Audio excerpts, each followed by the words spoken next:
जानकी जी अपने प्यारे कुटुंबियों से जो जिस योग्य था उससे उसी प्रकार मिली। जानकी जी को तपस्विनी के वेश में देखकर सभी शोक से अत्यंत व्याकुल हो गए। जनक जी श्री राम जी के गुरु वशिष्ठ जी की आज्ञा पाकर डेरे को चले और आकर उन्होंने सीता जी को देखा। जनक जी ने अपने पवित्र प्रेम और प्राणों की पाहुनी जानकी जी को हृदय से लगा लिया। उनके हृदय में वात्सल्य प्रेम का समुद्र उमड़ पड़ा। राजा का मन मानो प्रयाग हो गया। उस समुद्र के अंदर उन्होंने आदि शक्ति सीता जी के अलौकिक स्नेह रूपी अक्षय वट को बढ़ते हुए देखा। उस सीता जी के प्रेम रूपी वट पर श्री राम जी का प्रेम रूपी बाल रूपधारी भगवान सुशोभित हो रहा है। जनक जी का ज्ञान रूपी चिरंजीवी मार्कंड मुनि व्याकुल होकर डूबते डूबते मानो उस श्री राम प्रेम रूपी बालक का सहारा पाकर बच गया। वस्तुतः ज्ञानी शिरोमणि विदेहराज की बुद्धि मोह में मग्न नहीं है।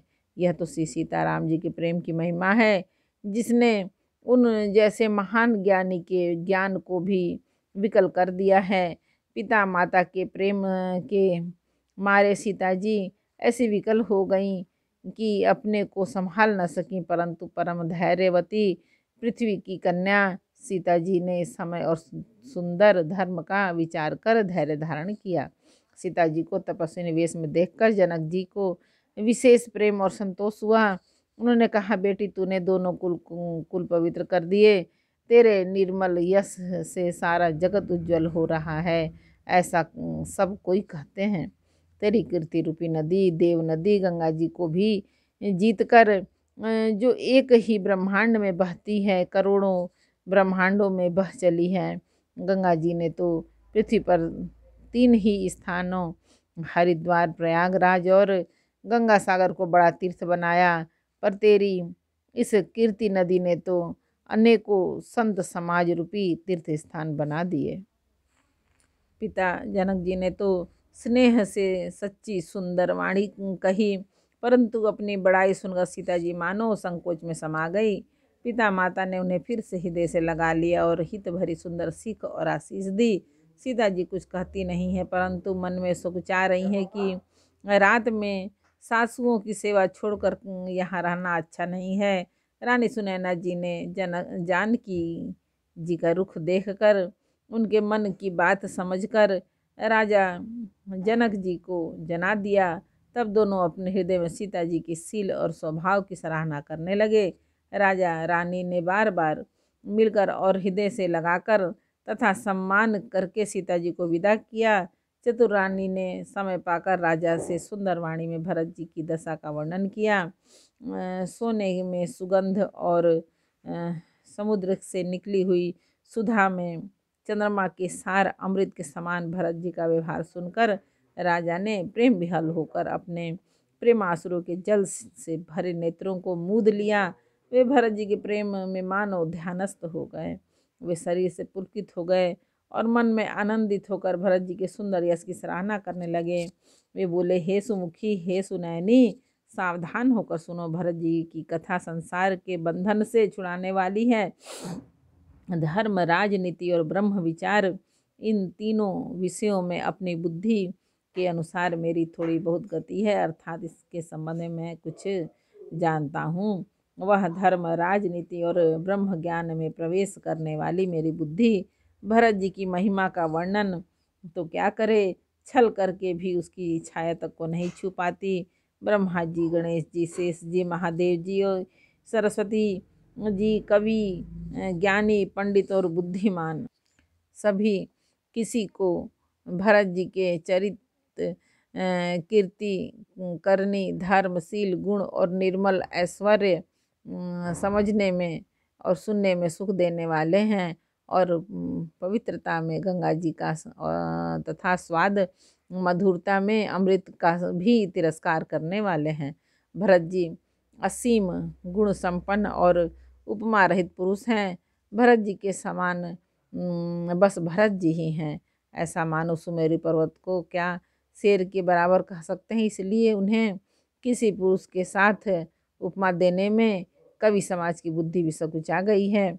हे श्रेष्ठ वर्ण वाली भरत जी की महिमा का वर्णन करना सभी के लिए वैसे ही अगम है जैसे जल रहित पृथ्वी पर मछली का चलना।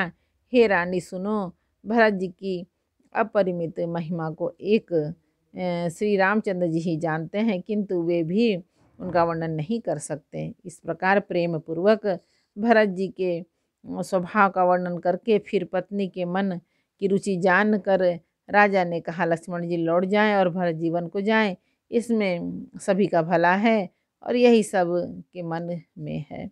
परंतु हे देवी, भरत जी और श्री रामचंद्र जी का प्रेम और एक दूसरे पर विश्वास बुद्धि और विचार की गति में नहीं आ सकता। यद्यपि श्री रामचंद्र जी समता की सीमा है, तथापि भरत जी प्रेम और ममता की सीमा है। श्री रामचंद्र जी के प्रति अनन्य प्रेम को छोड़कर भरत जी ने समस्त परमार्थ, स्वार्थ और सुखों की और स्वप्न में भी मन से भी नहीं ताका है। श्री रामचंद्र जी के चरणों का प्रेम ही उनका साधन है और वही सिद्ध है। मुझे तो भरत जी का बस यही एकमात्र सिद्धांत जान पड़ता है। राजा ने भी लिखकर प्रेम से गदगद होकर कहा, भरत जी भूल कर भी श्री रामचंद्र जी की आज्ञा को मन से भी नहीं टालेंगे, अतः स्नेह के वश होकर चिंता नहीं करना चाहिए। श्री राम जी और भरत जी के गुणों को प्रेम पूर्वक गणना करते कहते सुनते पति पत्नी को रात पलक के समान बीत गई।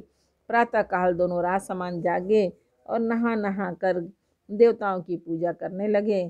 श्री रघुनाथ जी स्नान करके गुरु वशिष्ठ जी के पास गए और चरणों की वंदना करके उनका रुख पाकर बोले, हे नाथ, भरत अवधपुरी वासी तथा माताएं सब शोक से व्याकुल और वनवास से दुखी हैं। मिथिलापति राजा जनक जी को भी समाज सहित क्लेश सहते हुए बहुत दिन हो गए, इसलिए हे नाथ, जो उचित हो वही कीजिए, आप ही के साथ सभी का हित है। ऐसा कहकर श्री रघुनाथ जी अत्यंत ही सकुचा गए। उनका शील स्वभाव देखकर प्रेम और आनंद से मुनि वशिष्ठ जी पुलकित हो गए। उन्होंने खुलकर कहा, राम, तुम्हारे बिना घर बार आदि संपूर्ण सुखों के साज दोनों राज समाजों को नरक के समान है। हे राम, तुम प्राणों के भी प्राण, आत्मा के भी आत्मा और सुख के भी सुख हो। हे तात, तुम्हें छोड़कर जिन्हें घर सुहाता है उन्हें विधाता विपरीत हैं। एक बार बोलो रामायण मैया की जय। अयोध्याकांड का 5 दोहा समर्पयामि।